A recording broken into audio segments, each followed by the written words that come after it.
Парламентарните избори ширум Европската Унија во јуни открија зголемена поддршка за екстремно десничарските партии во неколку земји членки.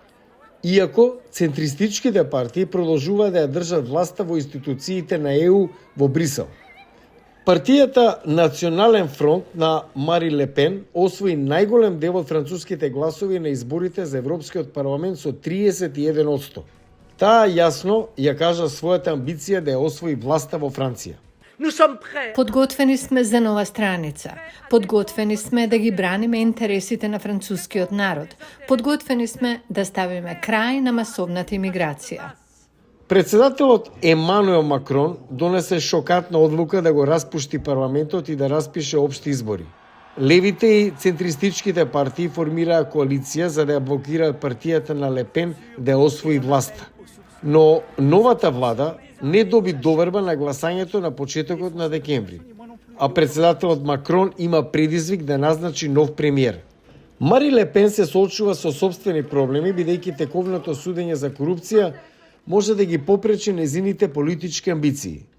Во Германија, најголемата европска сила во Европа, екстремно десничарската партија Алтернатива за Германија заврши втора на изборите за парламентот на Европската Унија, ставајќи ги социјалдемократите на канцеларот Олаф Шолц на третото место според освоени гласови.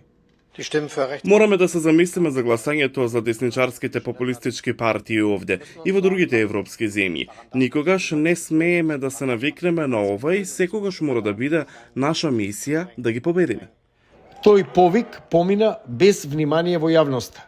Во септември, Алтернатива за Германија победи на покраинските избори за првпат во Тирингија, беше втора партија во Саксонија. Аналитичарите велат дека проблемот со имиграцијата е централен за нивниот успех. Како одговарате на тоа незадоволство што се однесува на миграцијата? Мислам, можеби и темата за инфлацијата и поскапувањето во наредните години игра улога. Но мислам дека темата за имиграција е некако во центарот на незадоволството. Германската тристрана владеачка коалиција под Шолц пропадна во ноември. Земјата треба да одржи избори во февруари. Алтернатива за Германија води кампања за намалување на имиграцијата и запирање на воената поддршка за Украина.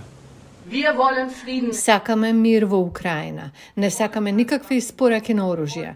Не сакаме да испраќаме тенкови или проектили. Во Австрија, екстремно десничарската партија на Слободата беше на врвот на изборите во септември со повеќе од 28%. Но сите други партии ја отфрлија можноста да формираат коалиција со оваа партија, така што тие се исклучени од власта. Во 2025 аналитичарите велат дека сите очи ќе бидат насочени кон политичките турбуленции во Франција и во Германија, додека Европа се подготвува за враќање на администрацијата на Доналд Трамп во јануари.